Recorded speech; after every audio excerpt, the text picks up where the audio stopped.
네, 여러분 안녕하세요. 자, 오늘 16일이 이 리플과 가상화폐 시장에게는 정말 중요한 날이라고 제가 수도 없이 말씀드렸었는데, 원래 정상적으로는 이제 SEC죠. 이 SEC가 항소법원에 제출하는 마감 일자가 16일이었습니다. 자, 근데 지난 12일 날짜로 리플과 우리는 합의를 했으니까 이 합의했던 부분을 승인해 주세요라고 미국 법원에 제출한 날짜가 이 12일이었는데, 자, 그래서 12일날 합의안을 제출하고 나서 오늘 날짜가 그 결과가 나올 가능성이 굉장히 높은 날이라고 볼 수가 있고요. 또한 16일날 결과가 나오게 된다라면 다음 날이 17일이죠. 이 17일날 SEC가 XRP 최초로 ETF를 플랭크턴 운영사에 대해서 승인해 줄 것인지가 굉장히 중요한 상황이다. 그래서 관련돼서 대응 방법과 어떤 이슈들이 있는지 함께 살펴보도록 하겠습니다. 자, 뉴스를 보게 되시면 리플 SEC 드디어 4년 반 전쟁이 끝날까? 그러면서 법률가가 예측한 판사 승인율의 기대감이 고조가 되고 있다고 하고 있고요. 4년 반 동안 이어진 이 지긋지긋한 법적 공방에 대해서 마무리가 되고 있는 국면이라고 얘기를 하고 있어요. 자, 이렇게 SEC와 XRP의 법적 리스크가 어떻게 된다? 해소, 그쵸?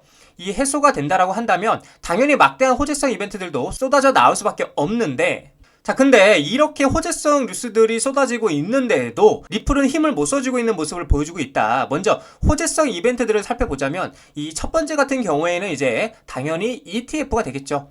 이 ETF가 있는데 이 ETF는 뭐다? 펀드입니다, 여러분들. 펀드예요. 이 펀드라는 건 개인들의 자금만으로도 운영하지 못하고요. 고래들의 자금이 무조건적으로 유입될 수밖에 없는 게 바로 뭐다? 펀드라는 거고, 이 부분이 XRP ETF의 기대감을 가져올 수밖에 없다라는 겁니다. 자, 근데 이걸 승인해 주는 게 누구예요? 바로 SEC가 되겠죠. 이 SEC, 즉 미국의 증권위원회가 이 ETF를 승인해줘야 하는데, 첫 번째로는 무조건적으로 SEC와 XRP의 법적 리스크가 해소가 돼야 하는 부분이 굉장히 중요하다라고 말씀을 드리고 싶어요. 자, 그리고 두 번째 같은 경우에는 스테이블 코인. 이 스테이블 코인인데, 이 스테이블 코인은 달러, 그쵸? 미국의 달러와 1대1로 연동되는 건데 정말 굉장한 겁니다. 사실 이것만으로도 안정적인 코인으로 볼 수가 있는데, 왜냐면 미국의 달러와 연동이 되는 부분이기 때문인데, 자, 근데 여기서 중요한 거는 이 미국의 달러와 연동이 된다라는 건, 이 말은 즉슨 스테이블 코인을 키우면서 미국의 달러를 어떻게 더욱더 강하게, 그쵸? 더욱더 강하게 만들 수가 있기 때문에 미국 같은 경우에는 무조건 스테이블 코인을 같이 키워가야 하는 입장이라고 볼 수가 있다. 그래서 결국 왜 도대체 이렇게 엄청난 이슈들이 많은데 이 리플은, 그쵸? 이 리플은 힘을 쓰지 못하고 있느냐라고 말씀할 수 있는데, 자, 그 이유는 이제 아무래도 대외적인 이벤트라고 볼 수가 있다. 이제 지정학적 리스크 때문이라고 볼 수가 있는데, 자, 뉴스를 보게 되면 비트코인 중동발 불확실성의 약세를 보이고 있다. 거래량도 급감을 하고 있다라는 건데, 결국에 여러분들 이제 이 비트코인이 약세를 보인다라는 건 다른 알트코인들도 같이 약세를 보일 수밖에 없다라는 걸 의미하기도 하겠죠. 자, 근데 그럼에도 불구하고 이 리플은 계속해서 이 3,000원짜리를 잘 지켜주고 있는 모습을 보여주고 있는데, SEC와 리플 간 미등록 증권 판매 소송에서 법원이 XRP 자체는 증권이 아니라는 판결을 내리면서 사실상 리플이 승리한 것이 아니라는 관측이 어떻게 가격을 끌어올리고 있고 잘 버티게 만들고 있다는 거 얘기하고 있는 거예요. 자, 물론 이렇게 조금은 부정적인 전망을 내놓고 있는 상황들도 있는데, 암호화폐 변호사 리플과 SEC 소송 합의안이 16일에는 기각될 수 있다고 지금 얘기를 하고 있어요.